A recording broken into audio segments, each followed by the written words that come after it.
Hola chicos, hola chicas, ¿cómo les va? ¿Todo bien? Bueno, llegamos al último video del año, ¿sí? En este caso lo que vamos a ver va a ser uno de los órganos anexos que tenemos en la última guía, que corresponde a los ojos. Estos órganos van a ser el órgano principal del sentido de la vista, van a transformar directamente toda la energía luminosa, la transforman en energía eléctrica y esa energía eléctrica a través del nervio óptico va a llegar al cerebro y el cerebro la va a interpretar, ¿sí? Eso es más sencillamente cómo funciona el sentido de la vista más allá de otras vías con respecto a los movimientos que va a tener el globo ocular, ¿sí?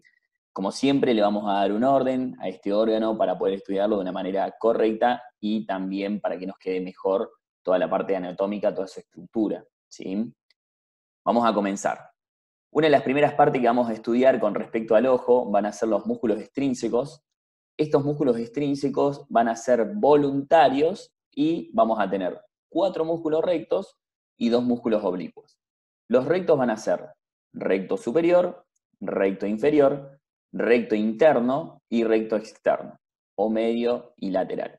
Y 2 oblicuos, un oblicuo superior y un oblicuo inferior, ¿sí? En total tenemos 6. Todos estos son músculos voluntarios que se oponen a movimientos involuntarios de músculos con fibras lisas que generalmente están en la parte más interna del ojo, que ya lo vamos a ver, como el músculo ciliar.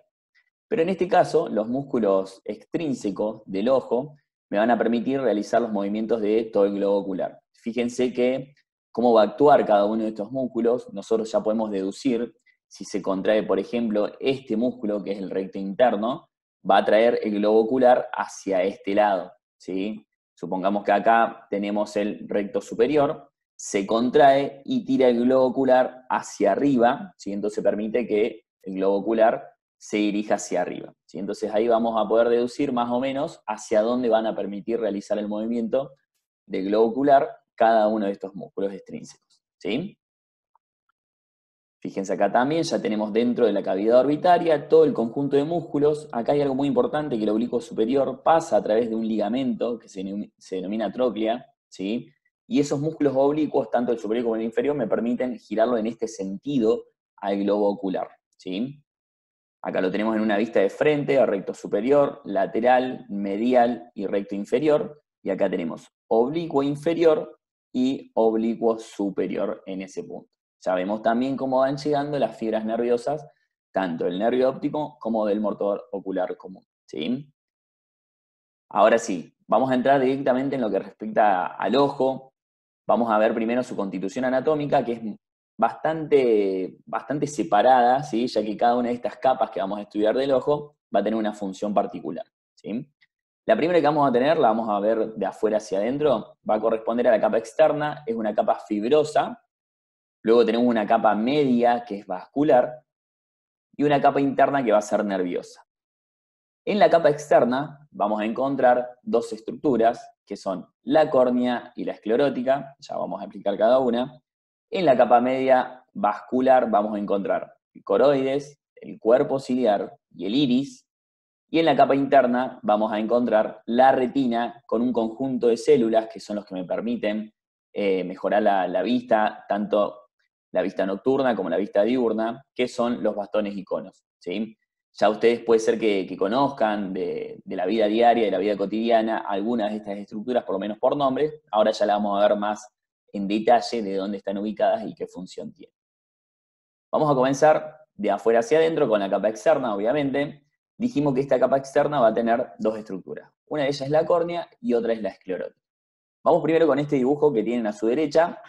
Tenemos toda esta capa externa que en la parte posterior, ¿sí?, va a ser azulada, que corresponde a la esclerótica. Todo esto de acá en azul es la esclerótica, mientras que esta pequeña porción anterior va a corresponder a la córnea, ¿sí? Entonces ahí ya tenemos en conjunto toda la superficie externa del ojo, que me va a permitir principalmente protegerlo al ojo de cualquier estructura que pueda venir de afuera, ¿sí? Esa es la principal función que vamos a tener, tanto en la córnea como en la esclerótica. Puntualmente la córnea, ahora sí nos vamos a este dibujo, es la que más va a estar en contacto con el medio externo. Fíjense, es esto de acá. Tiene una cara anterior que es convexa, eso que estamos marcando ahí, y una cara posterior que es cóncava, que va a formar parte de la cámara anterior del ojo. Ya lo vamos a describir, quédense tranquilos. Esa cara externa que es convexa también fíjense cómo contacta con el medio externo y también va a contactar con los párpados cuando se cierran.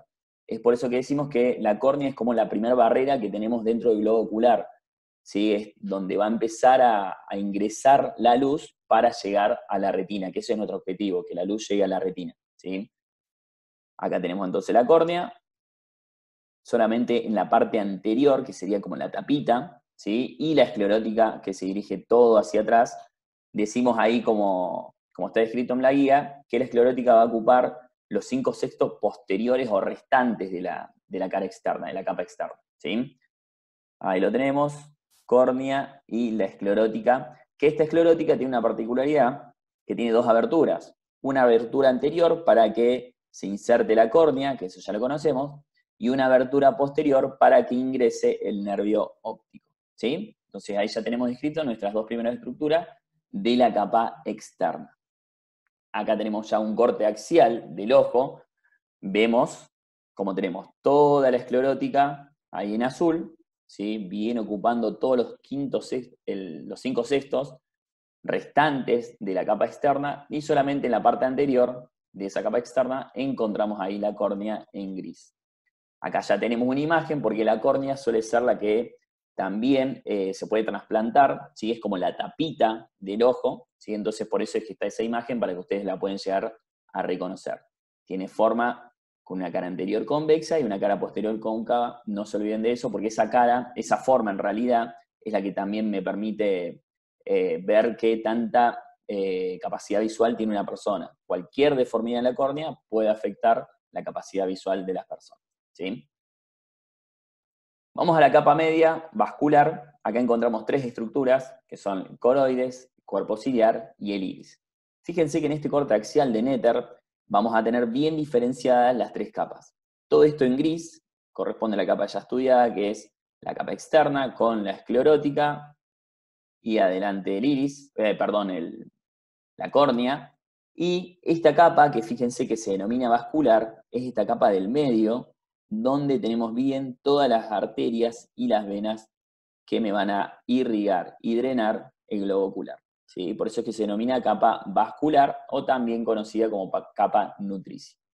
Por dentro de esta capa media vamos a encontrar la capa nerviosa, que es la retina, ¿sí? Vamos a ocuparnos igualmente de esta capa vascular.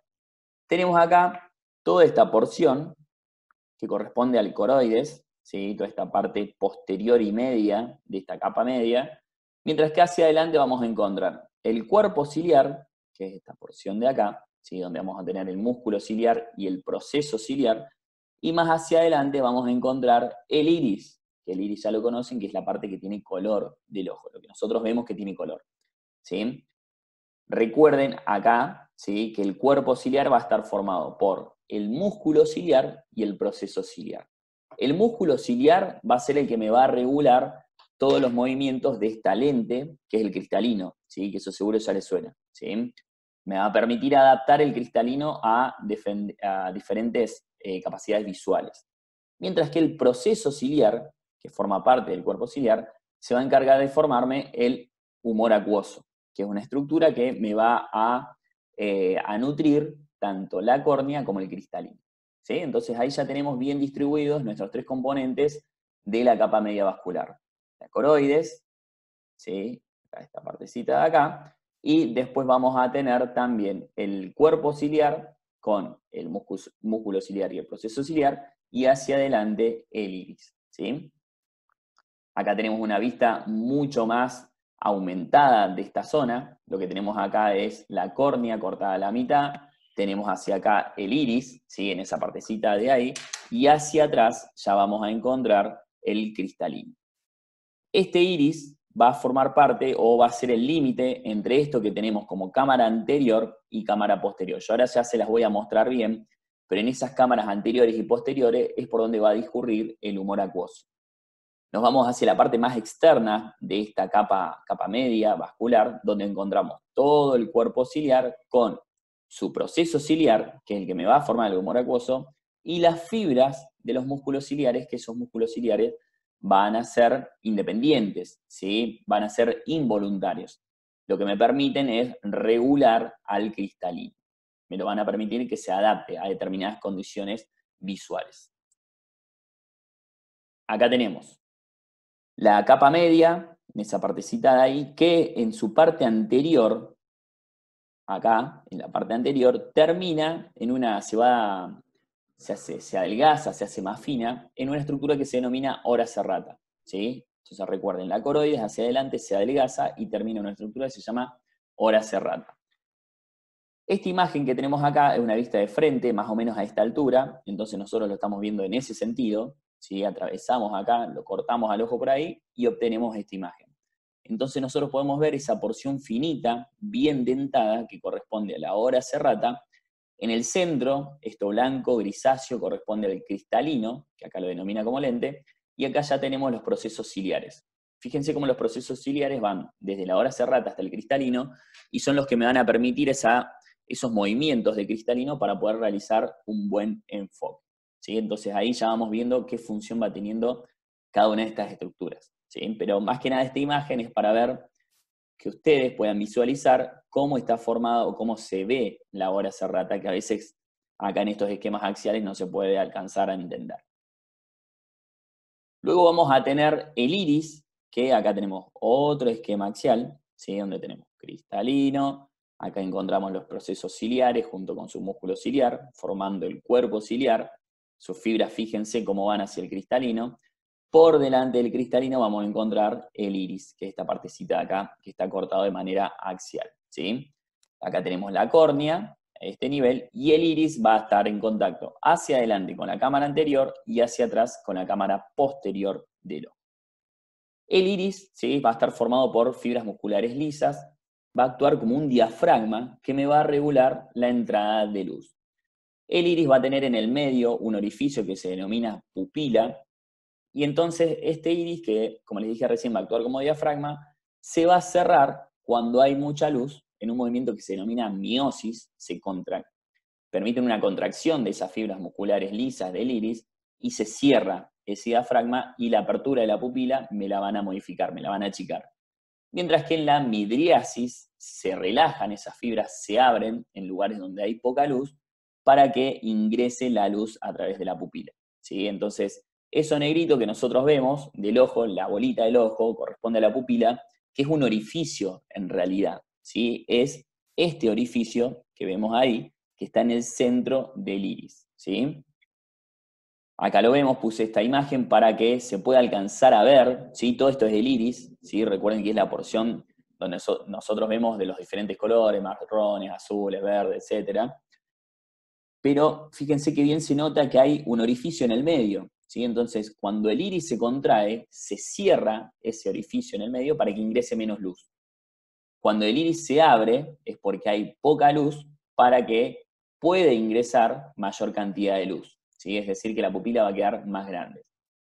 Cuando se contrae es miosis, cuando se relaja y se abre es midriasis, ¿sí? Ya estamos en la capa interna, esta capa interna que es la nerviosa, vamos a encontrar la retina con sus bastones de icono, que son las células que me permiten facilitar la visión nocturna y diurna, ¿sí? Esta retina a su vez está formada por dos partes. Va a ser la parte como más importante de lo que sería la vía de la vista, ¿sí? El sentido de la vista, perdón, porque es donde vamos a encontrar todos los componentes nerviosos para producir y que luego el cerebro lo puede interpretar. En la retina, además de eso, vamos a tener dos zonas.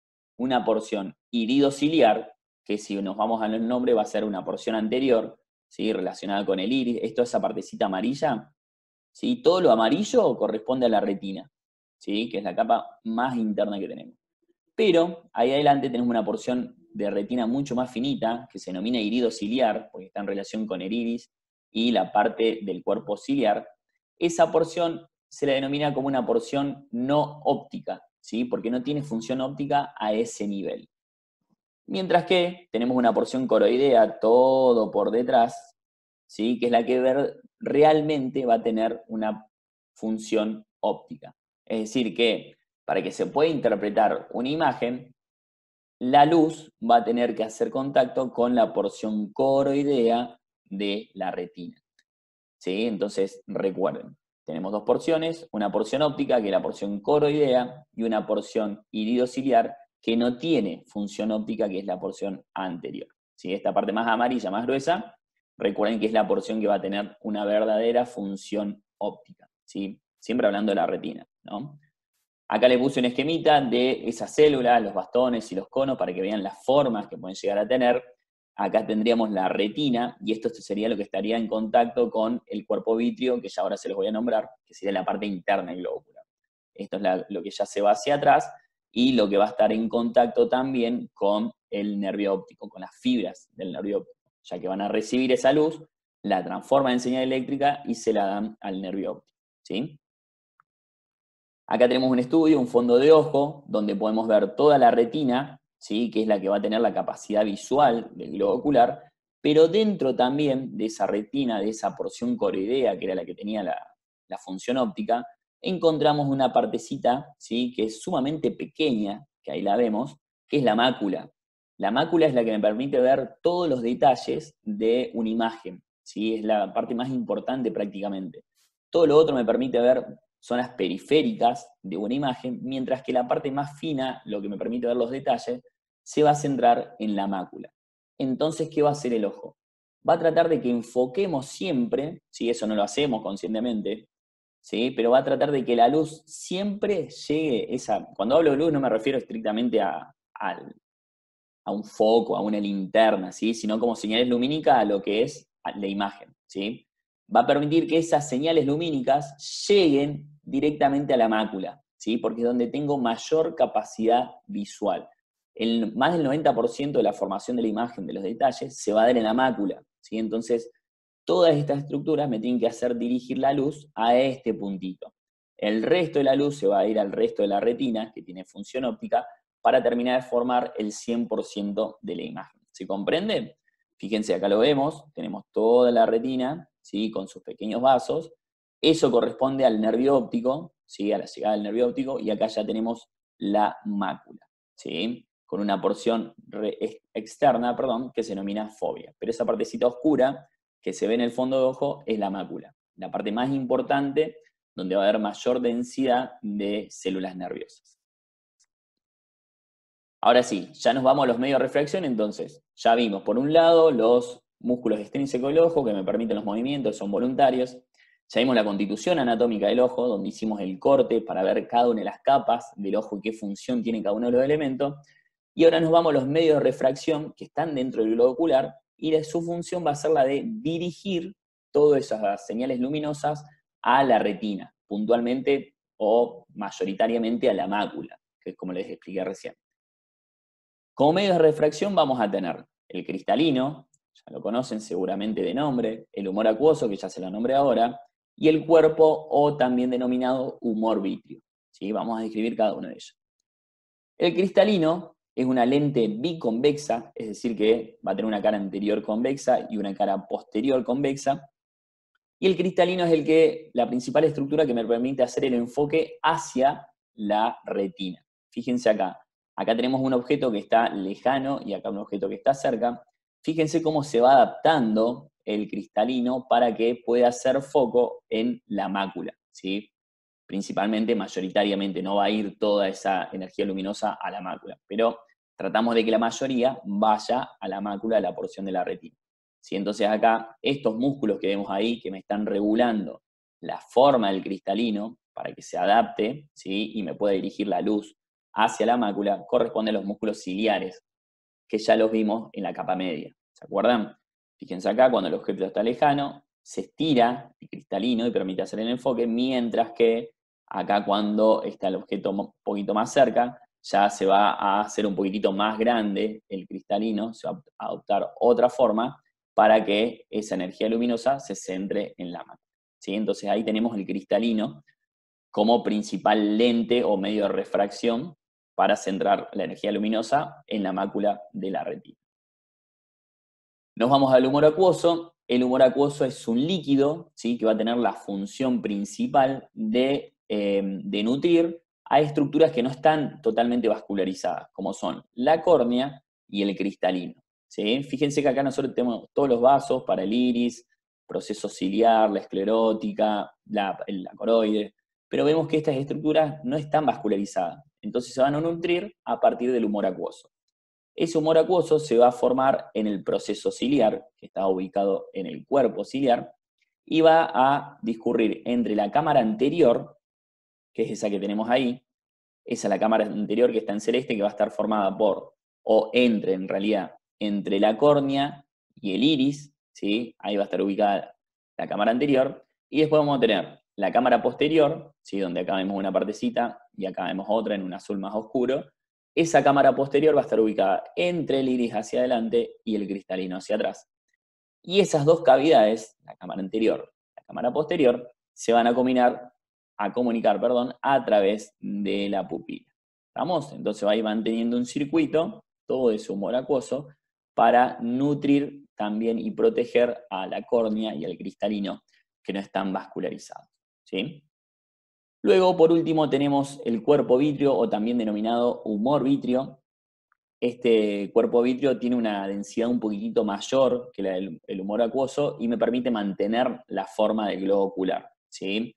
Este humor vítreo va a estar formado prácticamente en un 99% por agua, pero es más denso, ¿sí? Y me permite tener esa forma redonda del globo ocular. Una cosita que no les dije con respecto al humor acuoso es que ese humor acuoso, cuando hay algún taponamiento, ¿sí? Me va a regular la presión. Es cuando, en ese caso que hay alguna obstrucción, se genera el glaucoma, que puede ser que lo hayan escuchado, que hay un aumento de presión, ¿sí? Porque no puede circular bien el humor acuoso, ¿sí? Entonces el ojo vemos que se va expandiendo y toma un tamaño diferente a lo normal, ¿sí? Entonces todas estas estructuras, el humor vítreo, el cristalino y el humor acuoso, me van a permitir o me van a ayudar a que la luz, cuando ingrese, esas señales lumínicas cuando ingresen, hagan enfoque en la mácula de la retina, principalmente y mayoritariamente, ¿sí? Siendo la principal el cristalino, que es un verdadero lente, ¿sí? Los otros colaboran, el humor acuoso y el humor vítreo. Vamos a lo último, ya estamos con la vascularización. Es sencilla, es dada solamente por una sola arteria, que ya la conocen, que es la arteria oftálmica. Esa arteria oftálmica es rama de la carótida interna. Fíjense acá cómo está ascendiendo la carótida interna, hace esta curvita que se denomina sifón carotidio, y ahí me da la arteria oftálmica para irrigar todo el globo ocular, ¿sí? Va a ingresar por el mismo orificio del nervio óptico, ¿sí? Fíjense ahí, acá tenemos para que vean la relación de la arteria oftálmica y cómo sale del sifón carotidio, ¿sí? A ese nivel. Acá lo tenemos en un corte axial, eso que vemos ahí es una estructura que ya la conocen, que es el quiasma óptico, el nervio óptico, ¿sí? Y acá ya tenemos la carótida interna de ese nivel, emite su ramita, que es la arteria oftálmica, y es la que se empieza a dividir en diferentes ramas más pequeñas para irrigar todo el globo ocular y también los sacos lagrimales, ¿sí?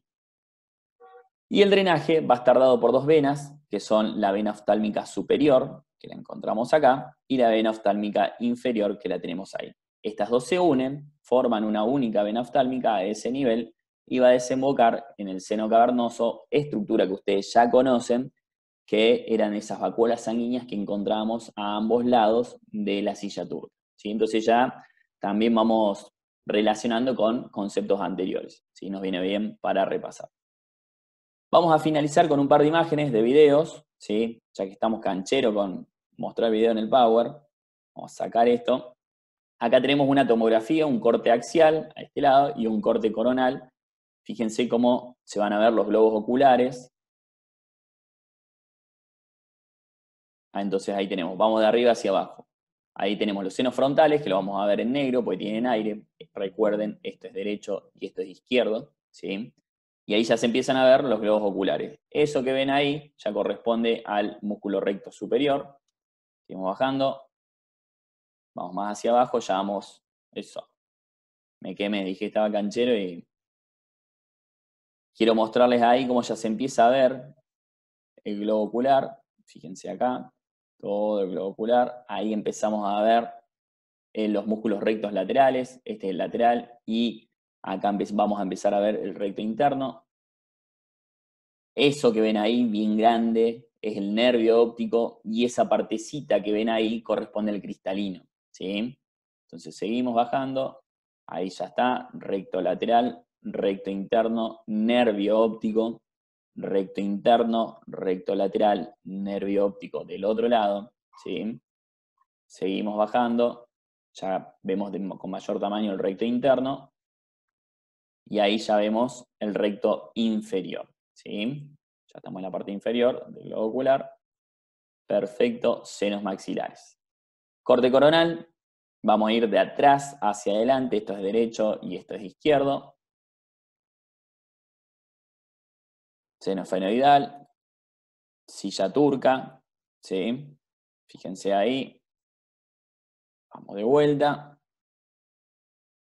Seno fenoidal, acá en el medio. Silla turca, ¿sí? Ahí con las apófisis clinoides.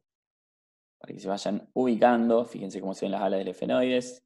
Y acá ya tenemos nervio óptico, músculo recto superior, lateral, inferior e interno, ¿sí? Los músculos oblicuos son mucho más chiquititos, pero son esos que están ahí. Ese es el oblicuo superior de un lado y el oblicuo superior del otro. No se alcanza a visualizar el inferior. Vamos un poquito más adelante.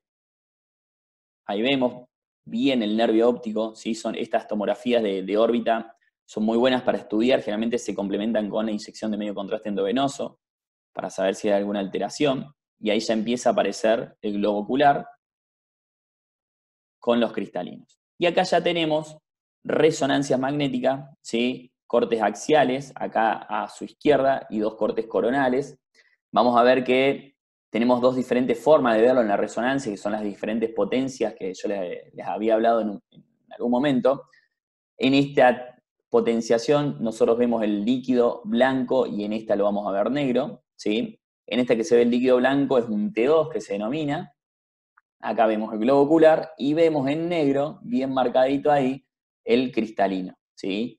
Músculo recto lateral, recto interno y nervio óptico del otro lado, recto interno y recto lateral.